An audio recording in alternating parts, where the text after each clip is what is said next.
الحمد للہ رب العالمین والصلاة والسلام علی سید المرسلین والعاقبۃ للمتقین اما بعد۔ سامعین کرام، آج کے درس میں ہم دیکھیں گے ٹخنے سے نیچے پیجامہ لٹکانے پر وضو کا حکم۔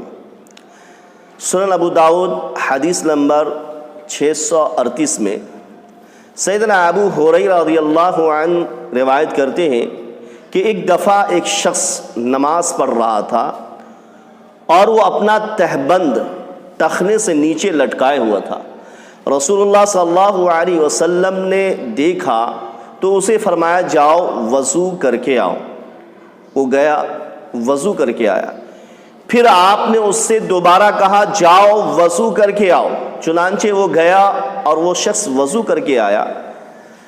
آپ صلی اللہ علیہ وسلم کے پاس ایک شخص تھا، اس نے کہا کہ اللہ کے نبی صلی اللہ علیہ وسلم آپ نے اسے دوبارہ وضو بنانے کا حکم کیوں دیا، کس وجہ سے دیا؟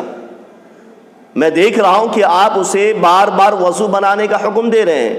آپ صلی اللہ علیہ وسلم خاموش رہے۔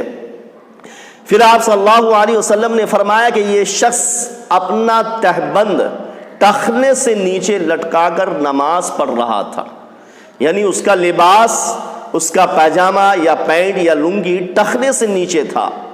تو اللہ کے نبی صلی اللہ علیہ وسلم نے فرمایا کہ اللہ تبارک و تعالی ایسے شخص کی نماز کو قبول نہیں کرتا جس کا لباس ٹخنے سے نیچے ہو۔ یہ حدیث کئی سندوں سے منقول ہے، کئی سندوں کے ساتھ یہ حدیث پیش کی گئی ہے۔ واضح رہے کہ اس حدیث میں امام ذہبی رحمہ اللہ اور امام نووی رحمہ اللہ، شمس الحق عظیم آبادی رحمہ اللہ، شیخ احمد شاکر رحمہ اللہ نے اس حدیث کو حسن یا صحیح قرار دیا ہے۔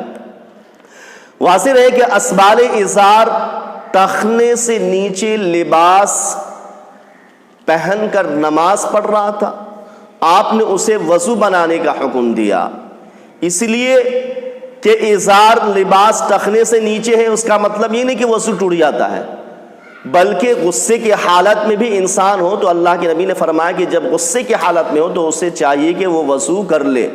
مطلب یہ کہ غصے سے وضو نہیں ٹوٹتا، اسی لیے آپ نے کہا غصے کی حالت میں وضو ہے تو وضو کر لے، یعنی غصہ شیطان کی صفت ہے، اور جب شیطان آگ سے پیدا کیا گیا تو اس کو بجھانے کے لیے اس کا بہترین علاج پانی ہے، اس لیے آپ نے کہا کہ وضو کر لو۔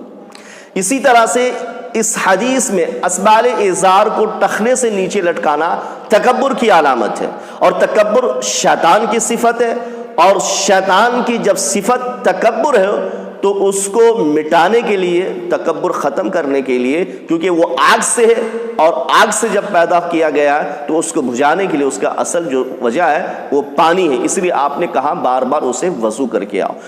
اور دوسری چیز آپ نے صراحت کے ساتھ یہ فرمایا کہ ایسے شخص کی نماز اللہ کے بارگاہ میں قابل قبول نہیں ہوتی ہے جس کا لباس ٹخنے سے نیچے ہو۔ تو یہ تو واضح ہو گیا کہ اللہ کے نبی صلی اللہ علیہ وسلم نے فرمایا کہ اس شخص کی نماز قابل قبول نہیں ہوتی جس کے اعضاء ٹخنے سے نیچے ہو۔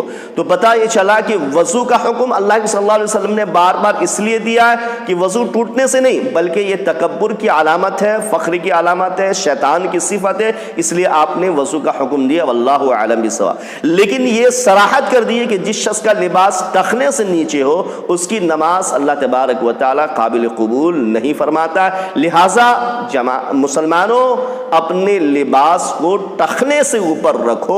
جس طرح سے خریم اسدی کو یہ حدیث پہنچی کہ لباس اوپر ہوتا، اپنے بال کاٹ لیتے تو انہوں نے اپنے بال کانوں تک کاٹ لیا اور اپنے لباس کو ٹخنے سے اوپر کر لیا۔ تو ہمیں چاہیے کہ جب یہ حدیث ہم تک پہنچ چکی ہے کہ لباس اگر ٹخنے سے نیچے ہو تو نماز نہیں ہوتی، لہٰذا آپ اپنے لباس کو کاٹ کر اوپر کر لیں۔ اللہ تبارک و تعالی ہم سب کو ان باتوں پر عمل کرنے کی توفیق عطا فرمائے، آمین۔